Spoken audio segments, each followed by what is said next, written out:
Hey, happy Thanksgiving to everybody. I hope you're enjoying a wonderful, wonderful day. It's the greatest holiday ever. We've got sports, and more sports, and then you can eat all you want. No one can say anything to you. On this Thanksgiving, I'm doing the traditional 5 things I'm thankful for from the sports realm. One of the things I'm thankful for is, well, frankly, college football. I love college football. I love college football from about 3 different angles. 1, I got nothing to do on a Saturday, so I like watching. 2, I like betting, so I like watching. And 3, the games are always exciting because there's so many of them.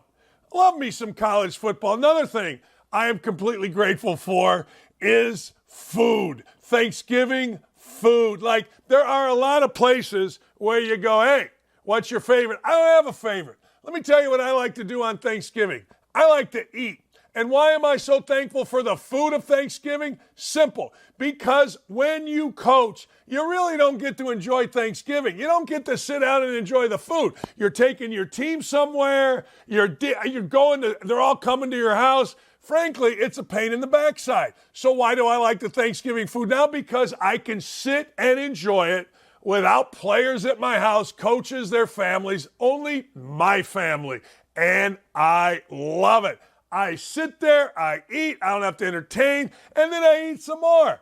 And then don't even get me started on the pie that comes in there late. Another thing I'm thankful for in sports is the maniacs. Think about it every day in sports. We get something. We get Draymond Green acting a fool. We get an idiot wide receiver acting like a dum-dum. We get somebody like Clarissa Thompson saying something so incredibly entitled and foolish that we just have to comment on it. The content from the fools is genius in sports. Hey, look, there's nothing better. What else am I thankful for? Well, I got to tell you, I've become thankful for red wine.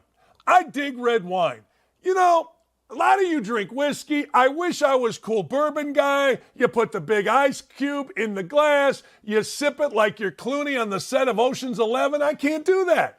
It doesn't taste good to me. But I got to tell you, my wife and I found about a $15 bottle of wine called Naomi. It is spectacular.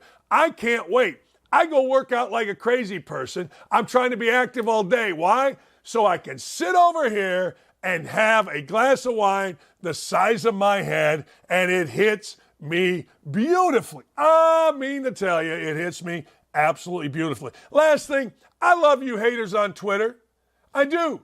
You guys are awesome. I can always look at someone's hate and say, Michigan fan, Michigan State fan, older Indiana lady. Older Indiana ladies, because, I wouldn't date them back in the day. They hate on me. Yeah, good. I can always count on West Virginia to give me something awful on Twitter. Hey, I ain't mad at you. I love it. I think it's great. Haters, you make the world go round. And as we say, haters gonna hate. Hey, ladies and gentlemen, what am I ungrateful for? Well, I got to tell you, I've had enough of cheats. I've had enough of hardball. I've had enough of people that cheat. It is really difficult to cheat in the world of college athletics. But when you're Jim Harbaugh, you're cheating your brains out. You accept that you're a cheat. You accept you're incompetent. And, ladies and gentlemen, you just talk. You're sanctimonious. You're condescending. I could do without it. I'm not going to lie. I can absolutely do without it. Another thing I'm ungrateful for. When did this start? When did people start going to restaurants or sports bars and ordering a side of broccoli? When the hell did this start? I'm out to dinner, and every single freaking time, my wife's like, well, can I get a side of broccoli? I'm like, what happened? What happened to French fries? What happened to onion rings? I don't know. What happened to sweet potato fries? When the hell did we start ordering a side of broccoli with our dinner when we're out at a sports bar? Now, I understand you're at home. Your mom makes you eat lima beans or broccoli or asparagus. But I thought you went out to dinner to avoid all that, to get rid of all of that. Serious business. I thought that's what we did. But apparently I'm wrong. I am wrong. You know what else I'm ungrateful for and I've had enough of? American people whining about living in America. The latest trend is Osama bin Laden's letter to America is right. Shut up. I got 2 words for you, Joe Biden style. Just shut the living hell up. If you don't like the country, get out. Go. Try living in the hills of Afghanistan if you think that's cool. Try living in the Kasbah of Morocco. Try living anywhere else and getting away with the crap that you're saying now. It won't happen. It seriously won't happen. I'll tell you something else I'm ungrateful for.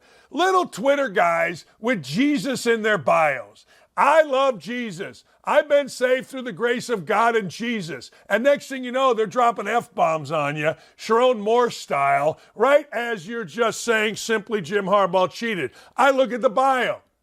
Jesus saved me. I got one guy says he's a preacher. I go, yeah, you're dropping F-bombs on me. How much money are you stealing from the congregation? I'm going to sue you. I said, good. Sue me. I'll get all the money that you've stole from the congregation.